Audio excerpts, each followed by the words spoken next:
So we had talked very briefly last time on the levels of arrogance and how different groups and different people engage in them. The first level of arrogance that Imam Ghazali talks about, and he had mentioned that it was one of the most challenging ones, was where? The arrogance of the what? Do I have to go back through the slides? Or you guys remember? I apologize. I already have trouble projecting, and like I have a sore throat, so it's just making it worse. So these are the people, right? So he categorized people into different groups. So he talked about scholars, he talked about worshipers, and then he talked about lineage, he talked about status, right? He talked about different groups of people that are proud for different reasons. And then he mentioned that there are levels to pride as well. And the first level of pride he talked about was the one that was rooted in the heart. And he said, obviously, this one is the one that is most dangerous. This is the one that is most difficult to deal with.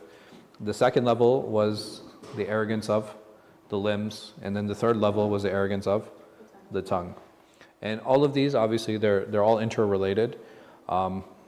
One stems and one, they lead to another. And the question is, okay, well, if at any of these levels, what efforts do I need to make to start cutting these down? And what efforts do I need to make to start removing these from myself and from my life? And there are different, I would say, strategies in dealing with these. And we had talked about them and we had touched on them before. So if I am suffering from any of these levels, what are some things that I need to do and what are some steps I need to take in order to purify myself from these levels of arrogance? And also, I guess a follow-up question, is this like a one and done type deal? Okay, that we agree on.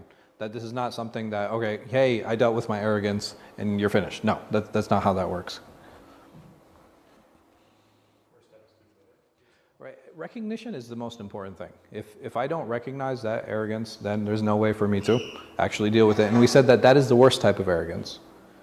That this type of arrogance is not only is it arrogance, but it's also ignorance. And is the mic still on? No, okay. So this idea of ignorance and arrogance and how these things are intertwined is one of the worst forms and one of the worst ways that arrogance can actually be manifested. What else can I do? What are some other strategies I can do to deal with this and to manage this? Humble. I'm sorry? Humble oneself. All right, so recognition, how do I get myself to even a place where I'm humbling myself? Right, if I recognize, oh man, I'm being arrogant, or I've shown arrogance, or I have this problem in this space with arrogance, how do I because the goal is humility, right? So if I want to go from arrogant to humble, what are some things that I can do? And you guys, I agree with you that recognition is the first step, but what other steps do I need to take? My behavior and thoughts. Okay, challenging myself. That's something that's also very important. Changing the environment. Okay, possibly, right? Changing my environment, because it's always easier when we talk about changing habits, that how many of us actually have just the mental willpower to stop something?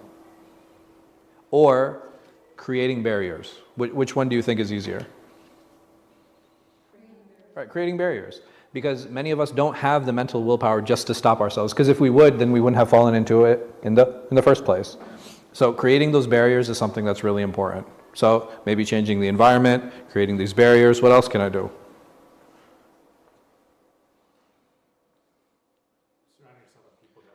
Right, I have to surround myself with people who are going to challenge me too and push me. Right? These are the people who are, like, when we talk about community, that's the most important part of community. That's the most important part of friendship, that people actually point those things out to us. In that the Prophet sallallahu alaihi wasallam, he said, "Khayrukum khayrukum li ahli wa ana khayrukum li ahli," that the best of you is the one who's best to his wives, and I am best to my wives. And that relationship is so unique and it's so important. Why?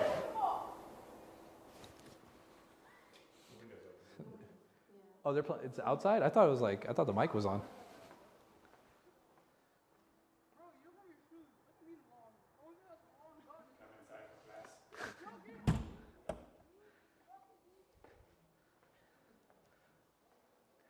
What makes marriage unique from other relationships?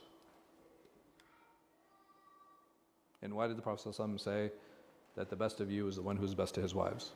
Why didn't he say the one who's best to his friends or the one who's best to his parents? Because they know you the best.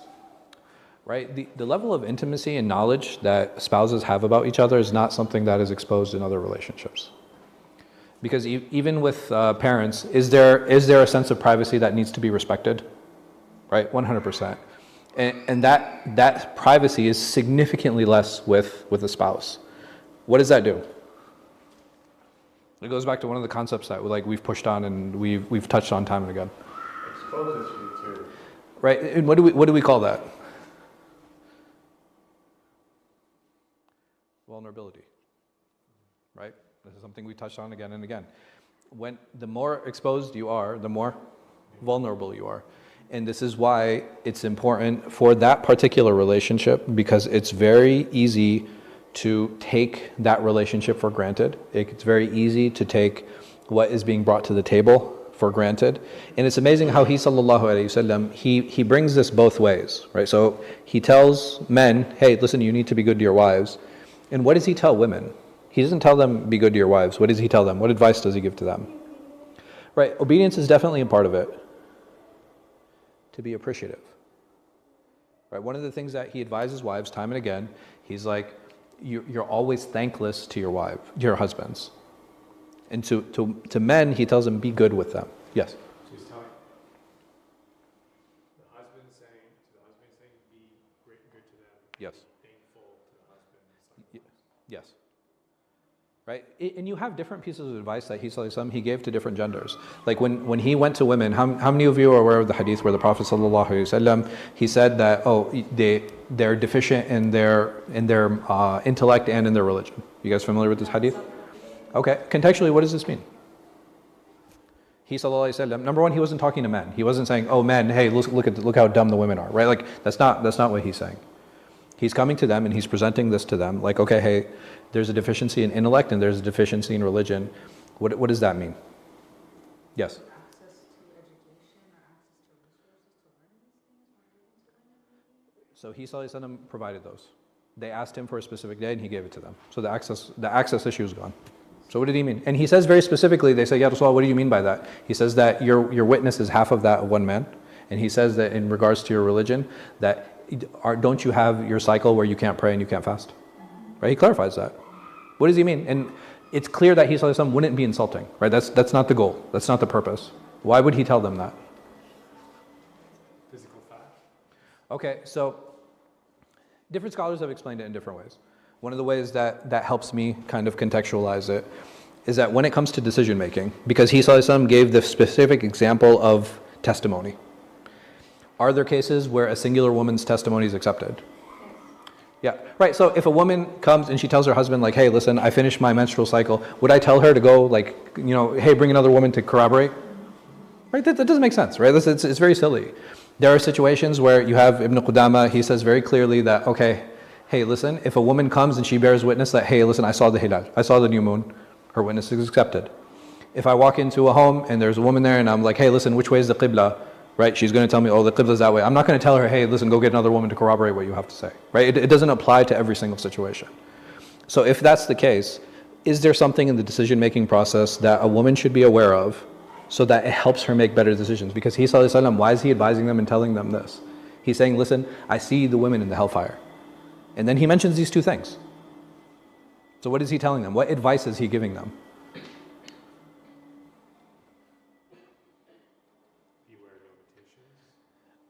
There's certain limitations, and I'll get to the men, because he gives different pieces of advice to both genders. Number one, he sallallahu alaihi wasallam, if we look at the decision-making process of men and women, is it the same? Right? And there are studies to prove this, that women are more emotionally motivated in their decision-making process. So if the Prophet ﷺ is helping me become aware of that, what's going to happen to my decisions? Right? You're going to be like, okay, hey, listen, the Prophet ﷺ told me I lean more this way, so what do I do when I make my decisions? I have to counter that. And when it comes to a woman when she's on her cycle, he says, what advice is he giving? He's like, hey, listen, just because you're not praying and fasting, you shouldn't what? Hey, don't do anything. Like, don't take it as a vacation. You utilize that time to do other things that brings you closer to Allah subhanahu wa ta'ala. طيب, what advice does he give men? And where does he show them their shortcomings? When a man came to the Prophet ﷺ, he said, "Awsini ya Rasulullah." He said, "Advise me." What did the Prophet ﷺ advise him? I have a question. Yeah, Just going back. sure. When the concept of like a woman needing a witness, Yeah. does that come from just like not having like being emotional, not being logical? No. Or is it what's the reason behind it? So because there are situations where a singular witness is accepted and other cases where there isn't, then the question is, what is the difference? Why is it required here and why is it not required here?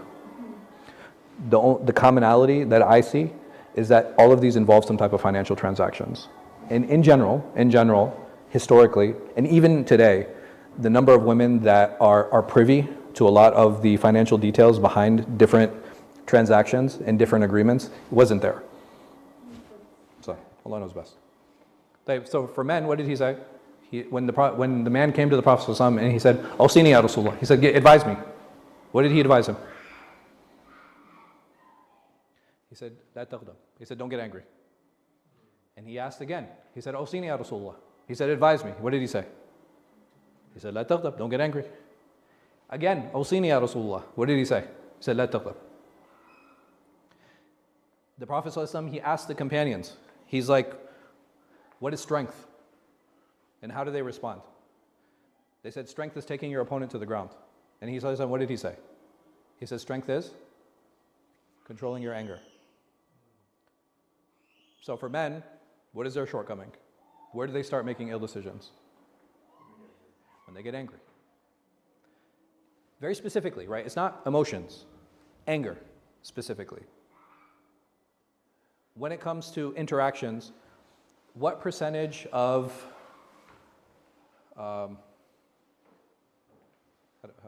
what's the best way to frame this? What percentage of violent crimes are committed by men? Almost all of them, right? It's like 90% plus of violent crime is committed by men. What motivates that? Anger. And you don't have that same percentage with women. So, and what does violent crime look like, right? This is where you actually have qisas, right? Like where you actually have to play blood debt, like where you have diya, where you have the death penalty comes into play in these things, like with violence. And you don't have that issue, you don't have that problem in the same percentage, in the same the same space as women. Every gender has their challenges, and the Prophet ﷺ advises us and tells us on how to overcome those challenges. And but how do we do that? By being aware of them. Because he ﷺ, like I said, there's no way he would come to a group of people or he would tell an individual to insult them. Right? That's not his character, ﷺ. His character was like, okay, how do I build up these people and how do I give them the keys to success so that they can make sound and healthy decisions? And the moment that we become aware, like, okay, hey, I have this lean, or I have this defect, or I have this shortcoming, does that mean every single man has anger issues? No, that's not what it means. Does it mean that every single woman is going to make an emotional decision? No, not in every case. Right? Does there not come a time in a woman's life where she doesn't have her cycle anymore? Right? Again, these are just meant to be universal guidelines, universal pieces of advice, so that we learn how to make healthier decisions in our own lives. So, in marriage, specifically, right, and the reason that I honed in on that is because that is actually the relationship where an individual is most vulnerable. This is where you have the maximum exposure to that person. That person will know things about you that other people don't know. And that's why it's important not to take that relationship for granted. And it's the easiest one to actually expose shortcomings in our egos. Because when a person knows you so well, do we all have public and private personalities? For sure. For some of us, there's a stark difference, right? There's a big difference. It almost gets to a point when people look at us or they talk to us, what do we generally call that person who has a stark difference between their public and private personality? We usually call that person a hypocrite, very naturally. It's like, man, that person's a hypocrite, that person's not authentic, now that person is fake, right? It's and the closer those become, the more we feel that person is what? Genuine and authentic. Now, does Is there like a complete overlap? Are there people who are good at this? There are. Right? I think the person who mastered this was the Prophet ﷺ, for sure. It doesn't mean we can't wear different hats, right? Like, sometimes I'm the father, sometimes I'm the son, sometimes I'm the brother, sometimes I'm the worker, right? Like, we all wear different hats, and that's okay. Because the way I present can be different to different people, but it doesn't mean I'm going to change my principles for those people or those individuals. So a lot of times people will feel like, oh, well, you acted like this in front of that person, or you acted like this. I was like, yeah, okay, maybe the way I presented myself. But did I say anything different in these two settings? Right? That's important to keep in mind. Because can I give the same presentation to the same person? To different people? It doesn't make sense. Like, am I going to talk to my mother the way that I talk to my daughter? That doesn't make sense. If I'm speaking to a superior versus speaking to a subordinate, like, am I going to talk to them the same way? No, right? Like, there has to be a difference in presentation. It doesn't mean the content is going to change, right? There has to be consistency in content. But presentation can change. And how do we know this? The Prophet ﷺ was very much like this. The way he dealt with delegations, the way he dealt with emissaries, the way he dealt with people like who came from maybe like a very aristocratic background, it's not the same way he's going to deal with somebody who's poor. Not in a bad way. Because when I give that presentation to that person, I have to be relatable. If I start using big words and I start speaking in that way to like a child, what's going to happen with the child? The child's just going to look at me like, what is this guy talking about? Right? He's going to be completely lost. And if I start speaking like an adult, to an adult like a child, how's the adult going to feel? It's like insulting. Right? It's like, oh, did you like the class today? Right? Like, just imagine. Just imagine if you do that with it. Like, it's very insulting. It's very belittling. So we have to know how to present to different people. We have to know how to present to different groups, right? Again, and a lot of this goes back to the conversation we had around just being socially aware. Like, I need to be aware of my surroundings. I need to be aware of who I'm speaking to. I can't just walk into every room or every space and talk to every person as if they're the same. I'm not even being fair to them.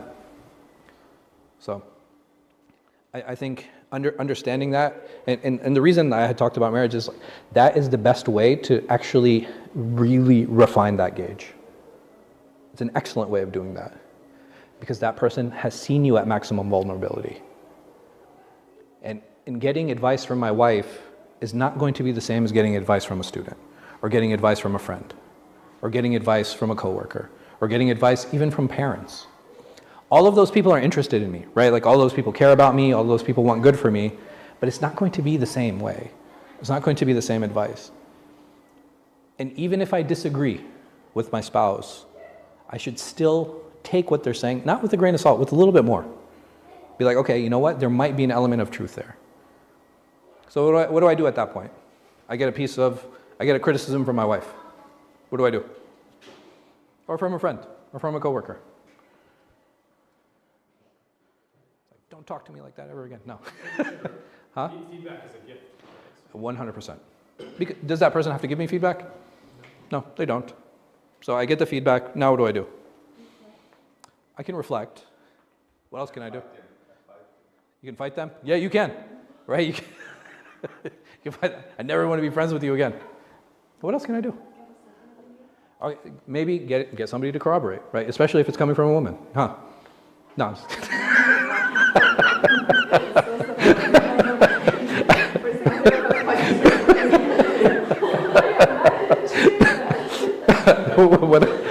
what else do I do? So no, corroboration is good, right? Because it's like maybe it might be just that person that feels that. It's like, okay, I might have to change my interaction with that individual, and that's fine. What else can I do? Like, so reflecting, corroborating, and right, like probing is really important too. It's like, oh, I feel you're really arrogant. Like, I can walk away and be like, okay, let me reflect on that, right? And you can, but you're just like throwing darts in the dark at that point, because you're like, okay, I am arrogant. How am I arrogant? And this is where you can engage. Well, why do you feel like that? And that's hard, right? Like, that's difficult, because now it's like, all right, you're opening yourself up for criticism, and again, that idea of vulnerability, and being like, okay, well, why is it that you feel like that? What is it that I've done? And probably one of even the hardest questions, what would you like me to do differently? Right? That's tough. Because the person might be like, oh, okay, hey, listen, when you say this, it sounds like that. It's like, okay, noted. I won't say that in front of you. It's like, did you solve anything?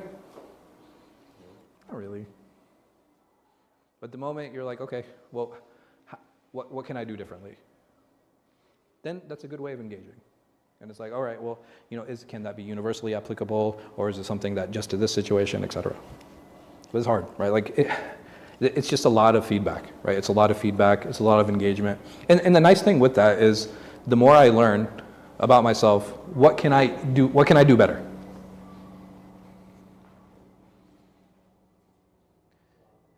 I can do a lot of things better, for sure. Especially what? I can improve, I can worship better, 100%, right? Because the more I'm learning about myself and the better I am about understanding how people want to deal with me, what else can I draw really well now? Boundaries. That's really important.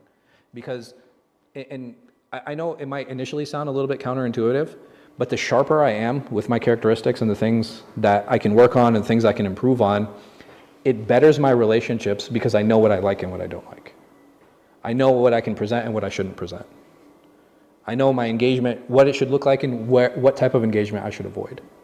That's the benefit of that. So when we talk about character refinement, yeah, it's a betterment of the self, but all of that becomes very reflective on the world around me.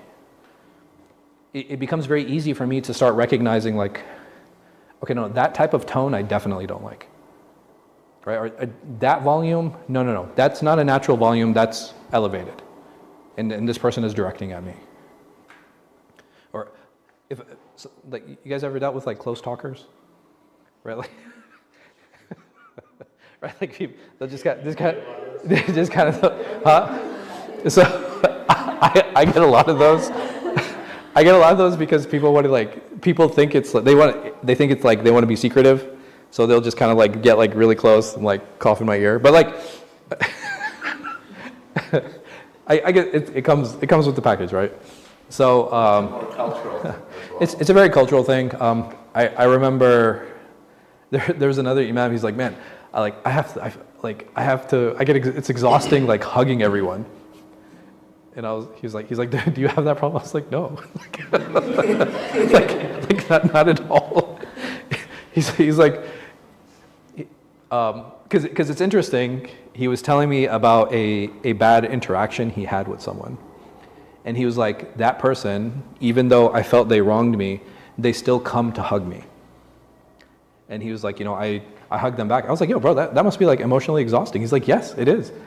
And I was like, yeah, there's this guy, like he like really pissed me off. And he's like, what do you do? I was like, yo, he came to hug me. And I was just like, I just stopped it. I was like, yo, this is it, bro. Like we shaking hands. We're not boys. We're not friends.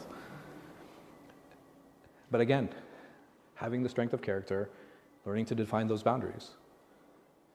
Like, I know I dislike something, but I'm not willing to express it. And when I dislike something, I don't express it, who's getting hurt? I am. And someone might, well, he should know better, or she should know better. Well, if I never told them, then why should they? And if they're constantly repeating it, then what message am I giving them? That I'm okay with it, right? And like, my speech and my actions aren't matching. And there have to be consequences to these things, because if there are no consequences, why would that person respect it? Because I'm not sending a clear message to them.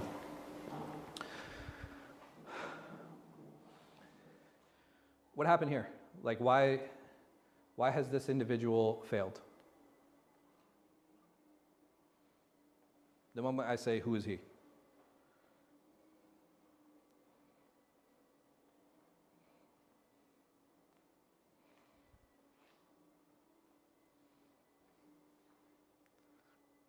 And we say this sometimes.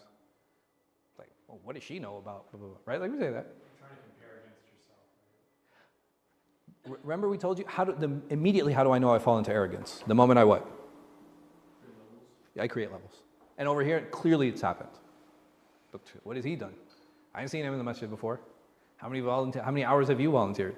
Right? Like, we do this. We do it a lot. I never seen this person in class before, right? Like, and we do that. I remember one year, I had started practicing, so I started attending the masjid like pretty regularly, and there was this older gentleman who used to come just for Ramadan. Like, that was the only time we would ever see him. And we were sitting down with the qari, We used to have a qadi that used to come overseas, and like we had a good relationship with him. And we were sitting down, and this guy turns to me. He's like, "Who's this guy?"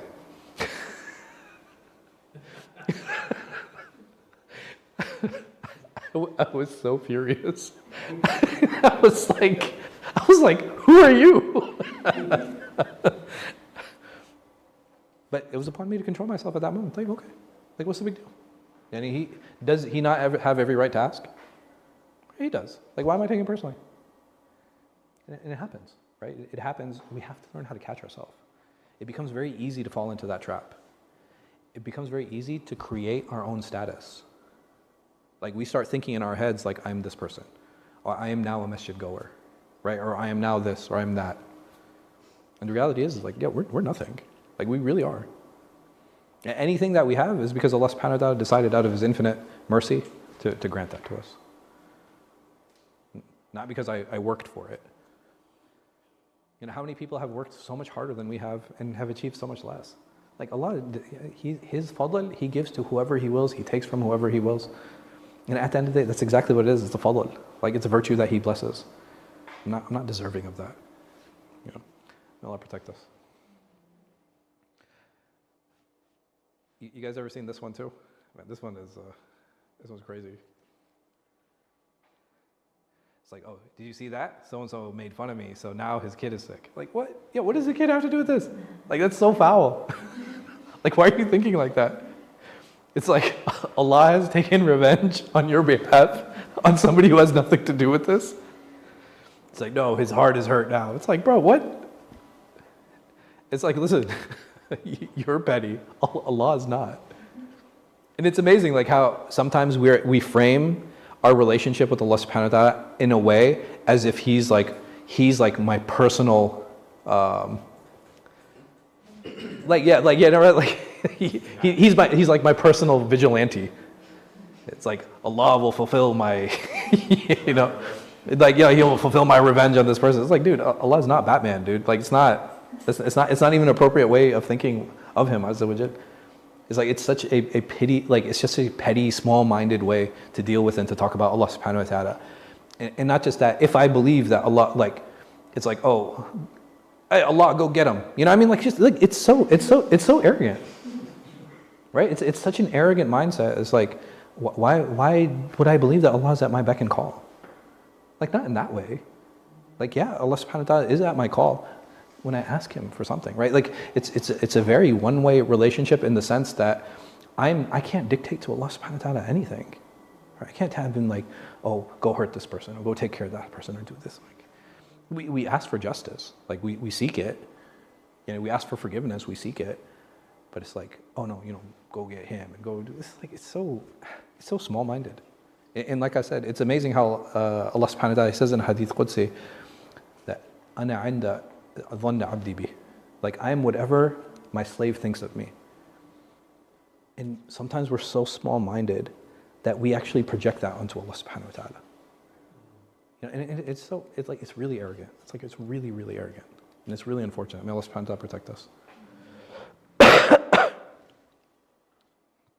It's crazy, right? Like, a person is suffering like calamity, and we think that Allah is honoring me by hurting this person. Like, it's just so small-minded.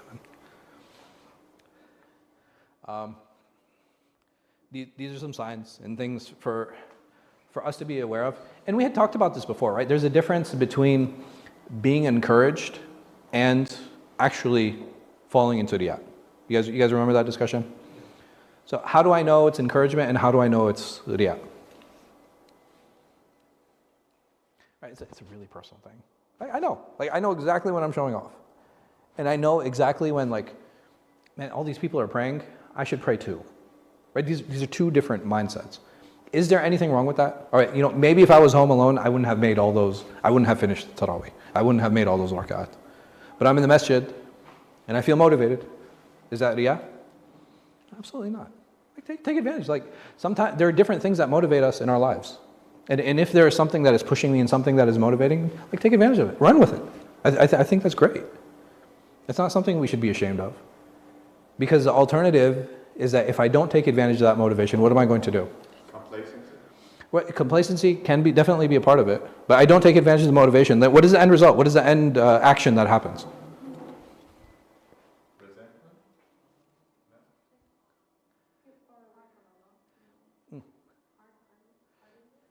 Maybe.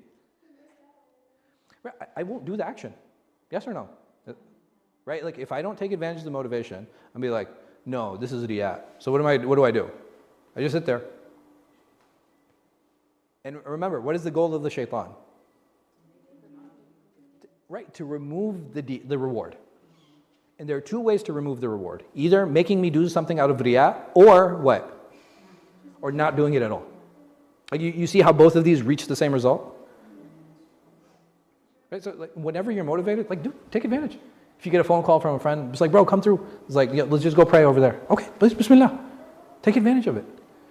Don't sit there and question, oh, is this riya? No, man. Just go pray. And you know the person who is performing riya, you know what he doesn't care about?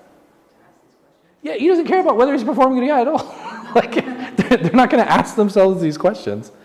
If I'm genuinely worried, okay, that's an amazing sign. It's like, I'm genuinely worried about this, and this is something I want to avoid. Okay, well, the first thing I'm going to do is start asking. And if I'm asking, yalla, bismillah, go for it. And then ask Allah subhanahu wa ta'ala to accept.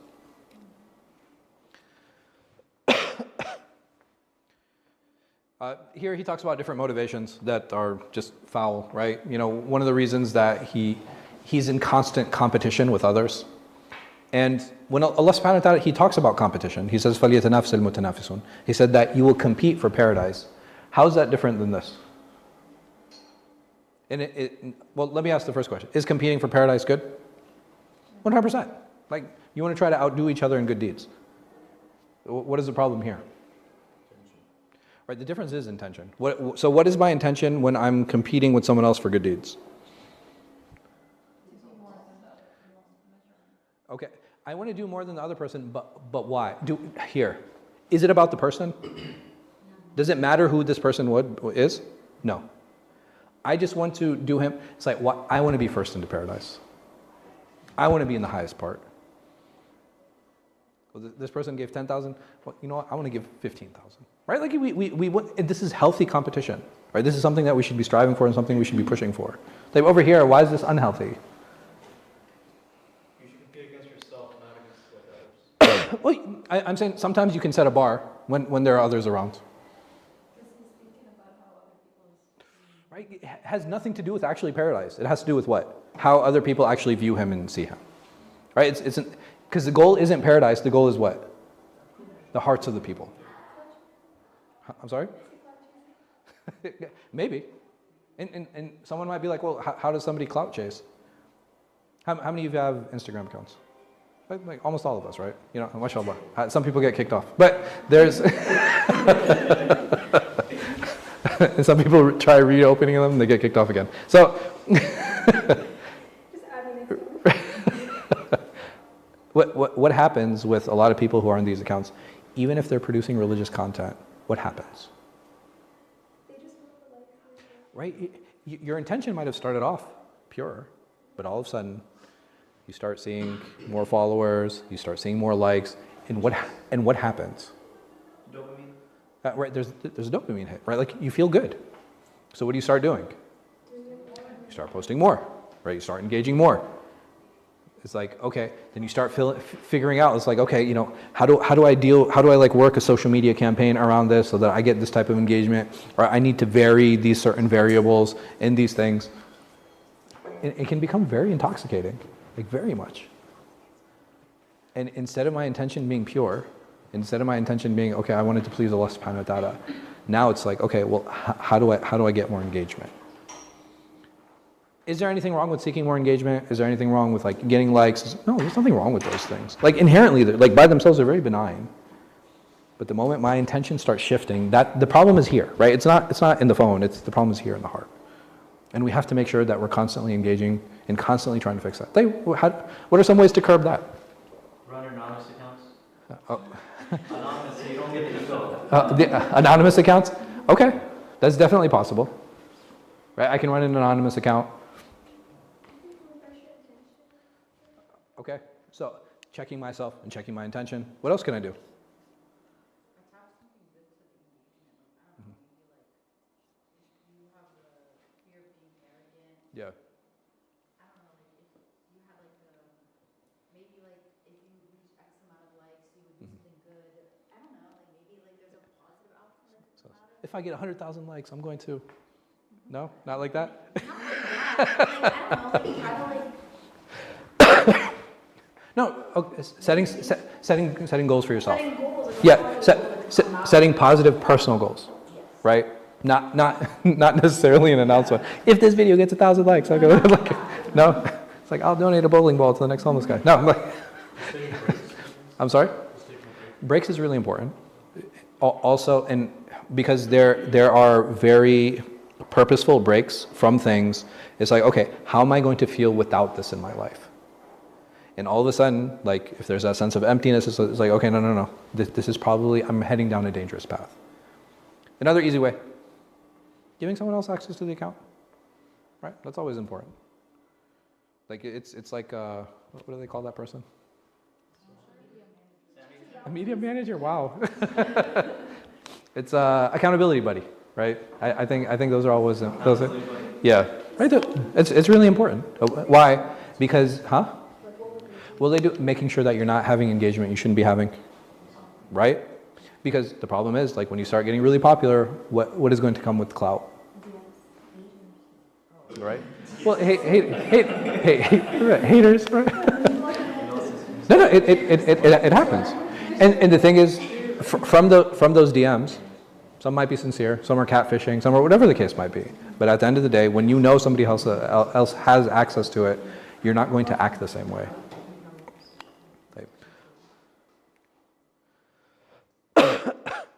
Scholar falls into these same things, right? He falls into these same issues. What is one of the scariest things for a scholar or an imam or like a public speaker or a da'i? Definitely that's there. So if a scholar or an imam thinks they're the most knowledgeable, what is one of the first things that they won't allow or that they stop? I'm sorry? In what way? Okay.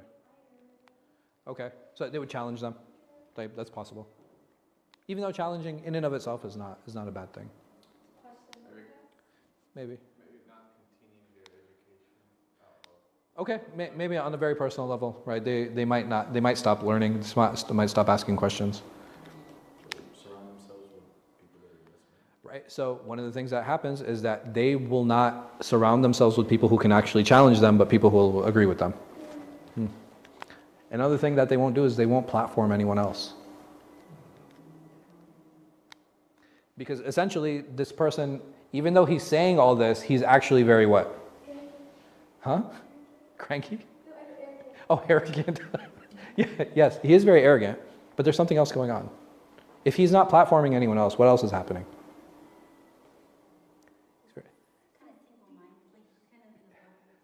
Sure. He's gatekeeping. Why do people gatekeep? Because they're insecure. What if someone has like better powers than them? I already submitted to the Chip Powers Fund. Do you guys know about the Chip guy? There's this guy. He's in Pakistan, right? He's in Pakistan, and he just like I don't even know how to describe it. Yeah, he just like he just does that, and people think that like he's spreading some kind of barakah. And this guy has like thousands of followers, bro. It is so wild. And he literally just walked around with a microphone and be like, and I'm just like, yo, this is really weird. But yes, I acquiesce his chup abilities. I have not reached there, for sure. No, please, absolutely not. So essentially, like with the arrogance and the gatekeeping is like you said, it all boils down to insecurity. They don't want to be outshined. And this is why you have in many institutions and why you have in many masajid where the imam or the sheikh or the speaker or the head refuses to platform other people. And anytime you're like, hey, why don't we invite so-and-so? Like, oh, I don't think he'll be a good match. Right? I don't think he understands the culture of the institution. I don't think this, I don't think that. And it becomes challenging for that institution now to grow, right? Because they're not hearing a multitude of voices. You're not creating the marketplace for ideas. You're not allowing people to engage in meaningful way. And not just that, by allowing people access to more and more scholars, allowing people access to more and more speakers, you're actually helping the community develop what? Sufficiency. I'm sorry? Like self-sufficiency. Self-sufficiency, what else? How though? Like, you want to be a leader that, like, someone can take over the... But I'm saying, like, hey, listen, I'm giving it exposure. Like, why am I doing that? Right, so the moment that you give people exposure, you're helping them create gauges. Right, you're giving them a skill set to actually help determine what they find good and bad. You're allowing them to see like, okay, well what this guy said was interesting, but when the Imam speaks, he actually does da-da-da, and I really enjoy that, and he didn't do it here, and it wasn't as convincing. Or the opposite. And it might cause that Imam, the Sheikh, the speaker, whoever the head of the institution is, to actually up their game. Right? It creates a healthy competitive space. Like, having more knowledge and having more variety in these spaces and these sciences, it only adds value. It can only add value. Right? Gatekeeping actually diminishes the value. And people start becoming resentful. People start becoming bored because they're constantly hearing the same voice. They're constantly hearing the same material. So it's really, really important. And like I said, essentially it creates like, there's this insecurity that's there. And that's why that gatekeeping happens. I've even seen this like at institutional levels, where it's like, oh no, you can't let the lay Muslim read this book, or you can't let the lay Muslim involve themselves with this, or you can't let the lay Muslim do that. It's like, oh, what will people do? And it's like what are you sitting in your ivory tower, like passing down judgments on everyone else? But that's not how that works. Can't that also be like arrogance towards Allah? Because he's the one that guides, right? So who are you to say that someone can't seek guidance from so-and-so or another method that you prescribe? Insecurity, dude. It's like I said, like arrogance at this level, it manifests through insecurities. It's like, oh well, what do people do? Well, what if people make bad decisions? It's okay. Like, they're not your children. They can make bad decisions. They're adults. I think there are a number of relationships this actually happens with. Sometimes it happens with spousal relationships. It can happen with relationships with the child toward the parent. It's like, no, Mom, I don't think you should drive anymore. And it's like, no, you know what I mean? Like, or I don't think you should do this anymore. They had lived an entire portion of their life without our existence. And we forget that. Like they became, however things ended up, maybe it wouldn't be the decisions that I made, but whatever decisions they made, it's like, okay, well, it got them to where they are today. And why am I fighting them over what medicine to take? Why am I fighting them whether they should drive or not? Why am I fighting them and where they should live? Like, we need to ask ourselves, like, why am I doing that?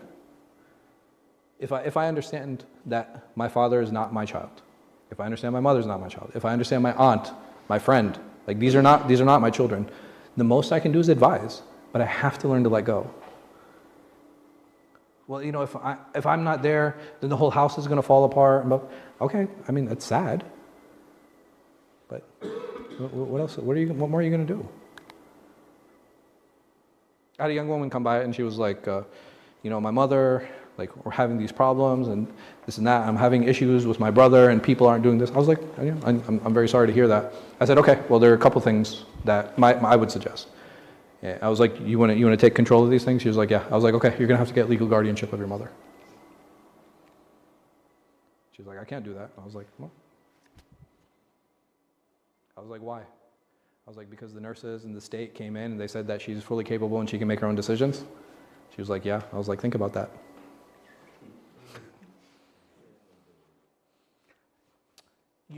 You can argue, oh, the state's not competent, their valuation isn't good, and blah, blah. Okay, hey, you can argue those things, but at the end of the day, how much are you going to fight? How much? And am I really getting ajr with that fight?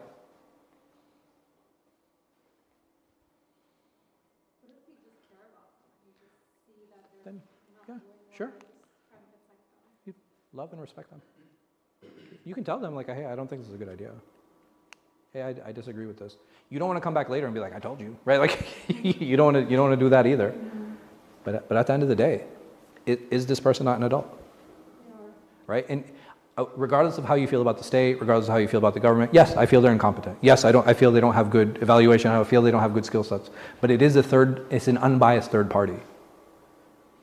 And how hard is it for them to really be like, yeah, you know what? You probably should be their legal guardian. Like, what is the state losing with that?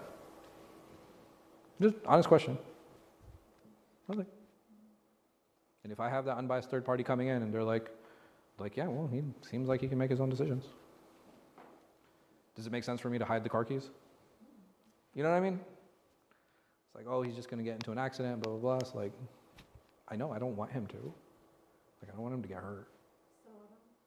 I'm sorry? It's not allowing. It's not my child. Can I allow my father or mother to do anything? No. But you can knock them until they get it. Sure. And again, how much are you willing to exhaust yourself? And how much, like, trust me, when it comes to parents, they have far more mental stamina than you believe. You can nag them for days at a time, for weeks at a time. Do you think they're going to change their mind? Maybe, like, you never know, right? Like, and if you change their mind, it's because they heard it from someone else. And I'm saying, okay, maybe that's a strategy. It's like, but this idea of, you know, just like he was saying, like, as the scholar believes, oh, well, doesn't he need to know that guidance is in Allah's hands? Okay, well, as a son, I need to know that from my father too. What's the difference? I think part of it is, just my opinion, is also lowering those wings of mercy. Like, as when we were children and we didn't know the world as it was back then, Sure. they were there to help guide. 100%. So now the world has changed Mhm. well for them. Yeah. And we know the world better to a certain degree, right? Especially if it's immigrant parents. Sure.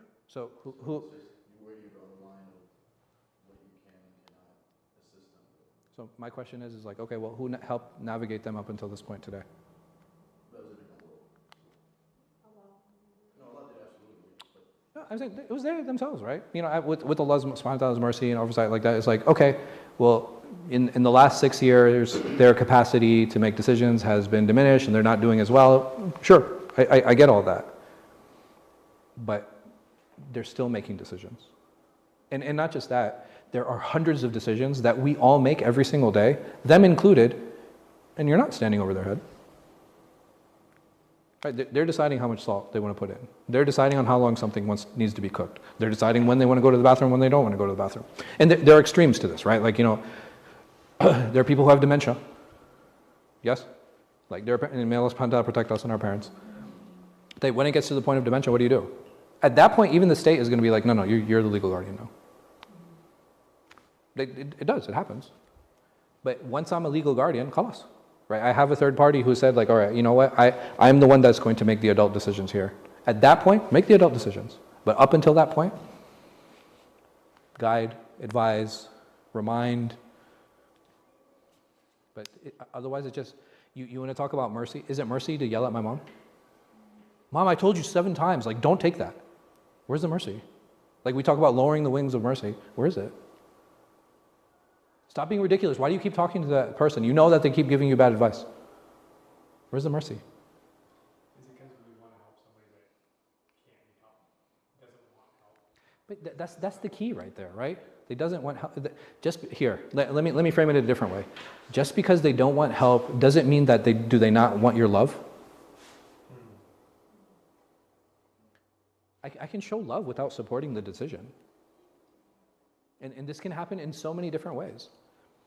You know, are there young men and young women who might marry outside the religion? Like, there's so many young men I know, they married Hindus. There's so many young women I know, they married non-Muslims. What do I do with that relationship? What do I do? That's my kid. Like, you have to still love them. Like, they're your kid. Do I support the decision? Okay, cutting them off, what is that going to do? It's not going to do anything. If anything, it's going to make things worse.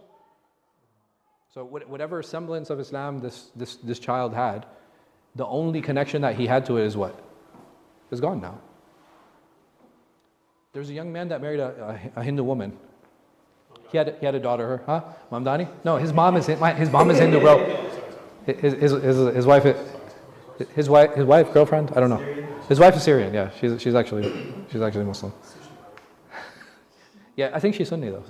It's interesting. Why does he want my verification? It was enabling Siri. Huh? Syrian as Siri. Oh, okay. Man, it's Apple always listening to everything, dude. His parents didn't talk to him. He used to regularly come to the masjid. He used to bring his daughter to weekend school. His parents nowhere. Again, we don't have to support the decision. She used to come and volunteer in the masjid, his wife.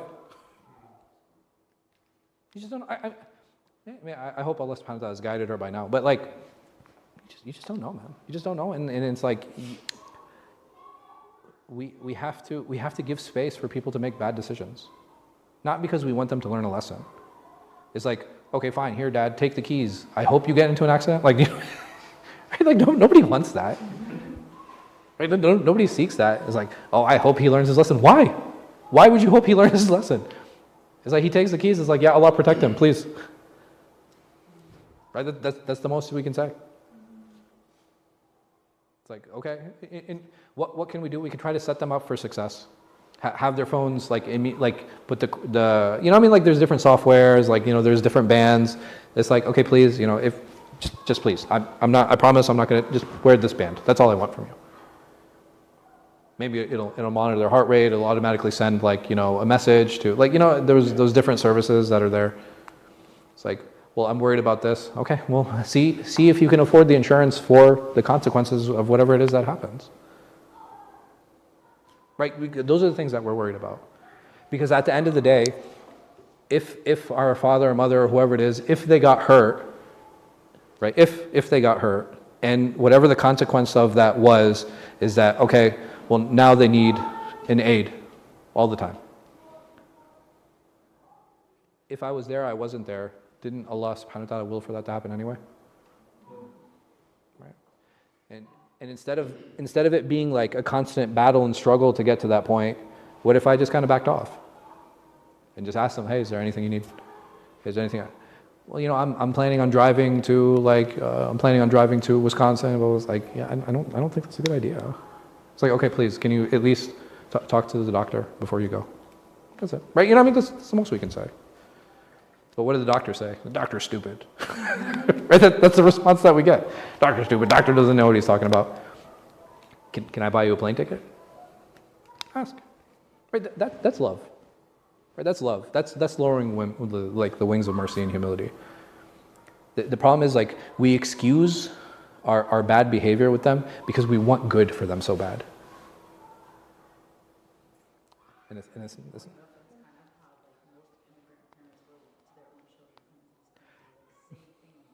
yeah, and that's the thing. It's like, I'm never going to be like my parents. It's like, oh, you're actually exactly like them. You know, SubhanAllah, I had there's a family that had come in one time. There's this young woman. She was trying to marry this young man, and she was like, you know, my father doesn't accept him, and this and that. I was like, okay, you know, I'm sorry to hear that. You know, like, we've been dating for like 3 years. But I was like, 3 years. I was like, interesting. I was like, has he talked to your father? No, I don't think it's a good idea. And like, I talked to the guy and I was like, bro, why would you ever take her advice when it comes to like engaging her father? It doesn't make any sense. You're just hearing from her that he's not going to accept. So he was like, dang, I'm sorry, you're right. I was like, let me ask you. I've been dating your daughter behind your back for the past 3 years, even though you told me not to. Is that good? Is that good son-in-law material? And he's like, dang. He's like, you know, I never really thought about that. You're so right. I was like, what is the first thing you're going to do? He's like, I'm going to go apologize. I was like, yes, thank you. I said, and then go repropose, like, you know, and apologize and be like, hey, I went about this the wrong way. I should have taken advice from people who were elder to me, but I did good, man, bismillah, go. And then this young woman came in with her father, and I'm sitting down, I'm listening to them, and I turned to her, I was like, oh my God, you know what's crazy? She's like, what? I was like, you're just like your father. She blew a fuse. Like she was, she was so angry. But I'm saying we inherit and we take on some of these characteristics. Why? Because we refuse to reflect, and we justify just like our parents did. And why do we do that? Because we think we're better. We know better. Why? Who said you know better? And I understand that many of us are probably far more successful than our parents were at the same point in our life. I understand that. But we also have tools available to us. We also have the language available to us. We also understand the culture. We also, the way we navigate is going to be very different. Like, it's totally understandable. But does that make me deserving of any of those things? So I think we need to be a little bit careful. And the justifications, like we need to remove them, and we actually need to build meaningful, merciful, kind relationships with each other and with others, inshallah. May Allah subhanahu wa ta'ala give us tawfiq. Inshallah, see you guys next week. Wallahu a'lam wa sallallahu ala khayri khalqin. Nabiyina Muhammad wa ala alihi wa sahbihi wa sallam. For you guys that are interested, inshallah, tomorrow after Isha, we do have a Quran night. We have visiting Qurra. I encourage everyone to come and attend.